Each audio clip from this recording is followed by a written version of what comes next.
মোস্তফা সরোয়ার ফারুকী কোন যোগ্যতায় উপদেষ্টা হলেন, জাতি জানতে চায়। এই চলচ্চিত্র নির্মাতা পদত্যাগ না করলে প্রধান উপদেষ্টার বিরুদ্ধে কর্মসূচি ঘোষণার হুঁশিয়ারি দিয়েছেন ইসলামী আন্দোলন বাংলাদেশের সিনিয়র নায়েবে আমির মুফতি সৈয়দ মোহাম্মদ ফয়জুল করিম। শুক্রবার 15 নভেম্বর বিকেলে রাজধানীর বাবুবাজার এলাকায় ইসলামী আন্দোলন বাংলাদেশ গণসমাবেশ ছিল। সেই সমাবেশে তিনি এসব কথা বলেন। তিনি বলেন, এখন পর্যন্ত যারাই ক্ষমতায় ছিল তারা কেউ বৈষম্য দূর করতে পারেনি। 5 আগস্টের পরও গুম, খুন, নির্যাতন চলছে। সংগ্রাম এখনও শেষ হয়নি।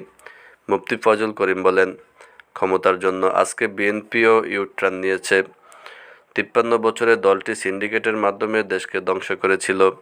এ সময় দ্রুত নির্বাচন দেওয়ার আহ্বান জানান তিনি।